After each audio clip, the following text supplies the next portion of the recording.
Zee 24 तास एक पाऊल पुढे। आणि आता पाहूया बॉलिवूडच्या काही गॉसिप बातम्या आमच्या स्पॉट 5 या सेगमेंटमध्ये।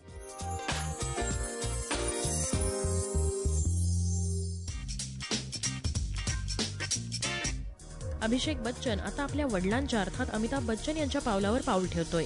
अमिताभ यांनी मेकअप आर्टिस्ट दीपक जाधव यांच्या भोजपुरी सिनेमात काम केल्यानंतर आता अभिषेकही त्यांच्या आगामी सिनेमात काम करतोय। तसं पाहता बॉलिवूडमध्येही म्हणावं तितकं यश अभिषेकला मिळत नाहीये, त्यामुळे त्यानं भोजपुरी सिनेमा केला काय किंवा हिंदी सिनेमा फरक काहीच पडणार नाही। अमिताभ यांच्या पावलावर पाऊल ठेवतानाच त्यांच्यासारखंच यश मिळवण्याचा अभिषेकनं प्रयत्न केला पाहिजे, नाही का?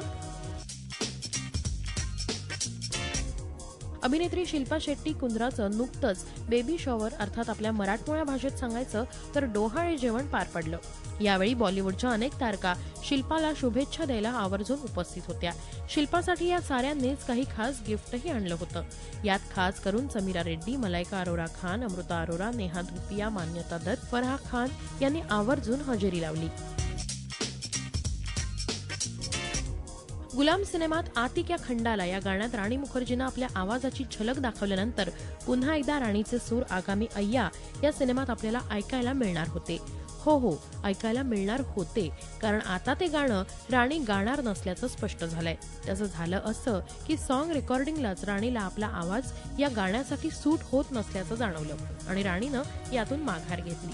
तिची समजूत काढण्याचा प्रयत्न साऱ्यांनीच केला, मात्र राणीनं हे गाणं आता आपण गाणार नसल्याचं स्पष्ट केलंय।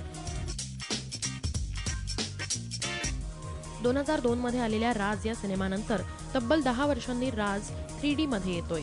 हे तर आम्ही तुम्हाला आधीच सांगितलं होतं, मात्र आता आणखी एक बातमी ऐका।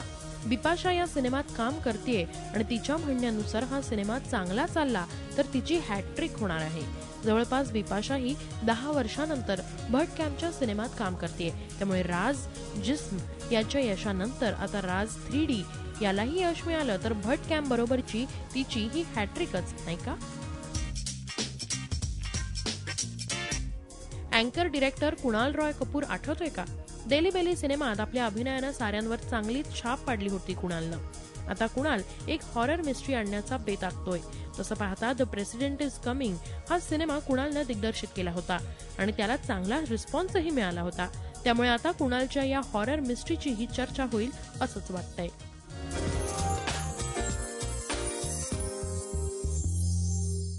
आणि याबरोबरच आजच्या स्पॉटलाइट मधून मी घेते तुमची रजा, पण तुम्ही पाहत राहा झी 24 तास एक पाऊल पुढे। झी 24 तास एक पाऊल पुढे।